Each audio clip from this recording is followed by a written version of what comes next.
Hello everyone. Today we'll be discussing about virtualization.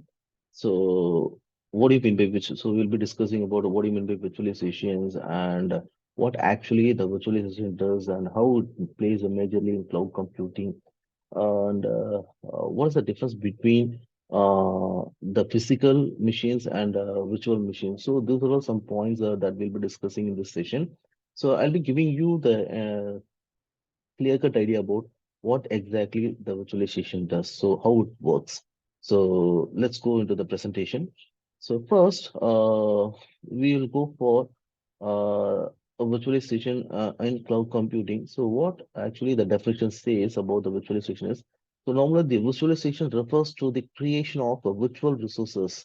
So which means like we will be creating a virtual resource. So in the sense or it might be any resources like it might be in software or it might be in hardware or it might be a platform. So we will be giving virtual resources to the multiple end users who's working outside the network. So the only thing is we need an internet connections. So if I just want to do a business, so let me give you an example that I just want to go for a startup. So a small industry with a minimum of 50 computers. So I want to build an application and I want to develop an application. I want to deploy that application. I want to test. So for that, for building, deploying and developing and testing, I need a lot of tools and softwares to be installed on my computer on all the 50 computers. And moreover, I have to maintain some separate server and separate data center for maintaining my data. So for this, I have to go for huge number of investment capitation cost. So I don't want to spend around crores and lakhs and crores and money for maintaining the data centers, for maintaining the servers. So I don't want to spend more money. So because I just want to use this application I want to use the software only for developing that particular software alone. So I just, the matter of 3 months or 2 months, I need that particular software. So I don't want to buy that software with a cost. So what I do is I can get the software for a rental basis. Who is going to provide that software to me? I'll be paying that money and I'll be getting the software and I'll be using the software and I'm going to pay only for the software. So that is something we call it as the definition for the cloud computing and the advantage of the cloud computing. So virtualization plays a major role in cloud computing. So that type of services will be given by the virtualizations to the end users. So assume that if I am the cloud service provider, so I want to give a platform or software or infrastructure to the end users who is requesting me, right? So what I need to do, so they might be asking me the server, or they might be asking me some operating system, or they might be asking some files, or they might be asking some storages. So this is something the customers needs, and I'm going to provide that virtually to them. So I'll be processing this information. I'll be maintaining the data centers. I'll be providing the securities for the data centers. I'll be providing the service to them. I'll be giving some application platform for deploying their software. So I'm the service provider. I'll be giving, I should not say no by doing this business, right? So for that, I have to go for a virtualization for making my network in such a way that I can able to, I make the my resources to be shared to the requester end users, right? So what a virtualization normally define, what it normally says is virtualization refers to the creation of virtual resources, such as it might be a server. So the resources in the sense, so virtually the resources will be provided to various end users. Whoever is going to request, they will get this virtual resources such as server, desktop, operating system, file, storage, network, etc. The main goal of virtualization is to manage workloads by radically transforming the traditional computing to make it more scalable. So that is the very important point when you speak about a cloud computing or virtualization. So why we need to go for virtualization? Why we need to go for cloud computing? The only major advantage is it's a something as scalable, elasticity in nature. So scalable and elasticity which says about so whenever the number of customers is keep on increasing. For example, if I'm the customer, I might be asking initially, I can say one example that I have a Gmail account, right? So everyone have a Gmail account. So what actually Gmail does is Gmail will provide a storage space of 25 GB. I'm just giving an example. 25 GB of space for a free of cost, right?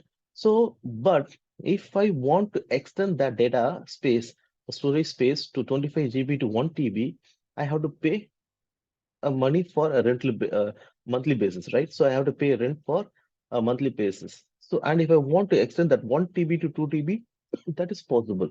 Even I can go for a petabyte. So the extension of the data storage, the memory, can be scalable. So I can access any kind of resources, but provided I have to pay for that utilization. So that is what something we call it as the scalable. So the virtualization is a technique which allows to share a single physical instance of an applications or resource among multiple organization or the tenant. So it might be, as I just told you, like it's a customer, right? So how the virtualization, architecture, the structure of the virtualization works is, so before getting into this diagram, so I have to give a small example that how normally a computer looks like. So normally I have a computer, that computer which contain hardware, right? So they contain a hardware. So let me show it. So it contains a hardware. It contains host operating system, and this won't be in my computer. So I don't have an hypervisor. So on top of my operating system, I might be having a multiple application, right? So multiple applications will be running on top of my operating system. So which means each and every computer, physical machine, so we'll have a hardware, set of hardware, and you have operating system on top of hardware. So it might be a working with a Windows or Linux, or it might be anything like that. And on top of your operating system, you'll have a multiple application. So you want to watch a movie, you can go for Windows Media Player or VLC. So if you want to work with a Office tools, so you have a Microsoft Office, right? And if you want to go for some video conferencing, or you want to attend some video classes, so you need tools like Google Meet or Zoom. So these are some multiple applications will runs on top of your operating system, right? So that is something we call it as a normal machine. So coming to the point, when I want to make that normal machine to the virtualization, so what I need to do is on top of an operating system, I have to install an hypervisor, or we call it as a virtual machine monitor. So what hypervisor? So we'll just go in detail in upcoming classes about an hypervisor. So hypervisor is nothing here. It's just a software, just like whatever I said earlier, Zoom, Microsoft Office tools, or it might be uh, it's just a software.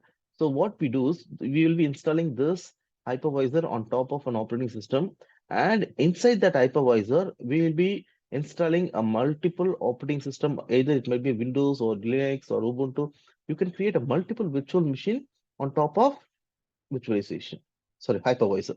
So that is something, the complete diagram about the virtualization. So which means we can able to create n number of virtual machines on top of hypervisor, provided this each virtual machine will contain a separate guest operating system. So it is not required that we have to use the same operating system whatever we used in the host operating system.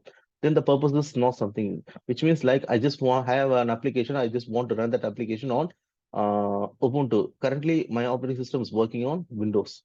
So I can install an hypervisor on top of host operating system. Currently, my computer is working with the Windows 10, and I'll be installing an Oracle Virtual Box on top of that Windows 10. So that is something we call it as an hypervisor. And Oracle Virtual Box on top of Oracle Virtual Box, I have an image file of Ubuntu. I'll be creating one virtual machine, and I'll be deploying an application inside that Ubuntu operating system. So like that, I can create a multiple virtual machine on top of hypervisor. So I'll just go with another diagram or the example about an hypervisor. So this is something you need to know about what do you mean by hypervisor. As I just told you, like hypervisor is just a software. Uh, it helps you to separate your host hardware and your virtual machine. So that is something what hypervisor is do. So what are the types of hypervisor which was existing to the market is it includes VMware Fusion, Oracle VirtualBox. Normally, we do in our lab, we'll be using Oracle VirtualBox for installing for creating the virtual machines. Oracle Virtual Machine for x86, Solaris Zone, Parallels, VMware Workstation. So those are all something some example application software that is exists into the market. So you can use any one of this software and you can install this software on top of your operating system. And inside this hypervisor, you can create a multiple virtual machines. So you can try it in your home also. So what hypervisor and what are the types of hypervisor? We do have two types of hypervisor. So one we call it as the type 1 hypervisor and another one we call it as a type 2 hypervisor. So type 1 hypervisor is also called as a bare metal hypervisor. Type 2 hypervisor, we call it as a hosted hypervisor. So what is the major difference between a type 1 and type 2? So let's go with an example. So this is something we call it as a type 1 hypervisor. So you can look at this diagram. So this diagram contains a physical hardware, hypervisor, and multiple virtual machines. So what is the difference between the existing previous diagram and this diagram is? So normally what we have physical machine, and on top of on top of hardware you have host operating system, right? And on top of host operating system, we'll be installing a hypervisor, and on top of hypervisor, we'll be installing the multiple virtual machines. So that is what the diagram that we discussed previously. But this diagram shows something like some different, like so the computer have only hardware facilities. There is no operating system, and when you boot this computer, when you switch on this computer, so what it does is straight away it shows the hypervisor screen, and it shows about what software, what hypervisor that you have installed, and the number of virtual machine which is inside the hypervisor. So that is what the diagram about the type 1. So which means like, so there won't be any host operating system in type 1 hypervisor. On top of physical hardware, you will have an hypervisor. So like Microsoft V, Hyper-V, Oracle virtual machines, and VMware and vSphere. So those are all some examples software hypervisor that is available into the market. So you can take any one and you can install on top of the physical server or the hardware. And on top of this type 1 hypervisor, you can create a multiple virtual machines, right? So we also said like a type 1 is also called as a bare metal hypervisor. And I told you about, so this is what an example. Whenever you switch on your computer, so it won't go for a operating system because we didn't install an operating system on that computer. So straight away it goes and it shows about the hardware details and the networking information about the computer. And it started to boot and it started to open about the type 1 hypervisor. So this is what the type 1 hypervisor which was installed, and the system configurations are shown. So when you switch on your computer, this details will be displayed on the screen, and it slowly started to move on to the virtual machines. So that is what the type 1 hypervisor. And these are all some list of software hypervisors which is available into the market for your reference on the screen.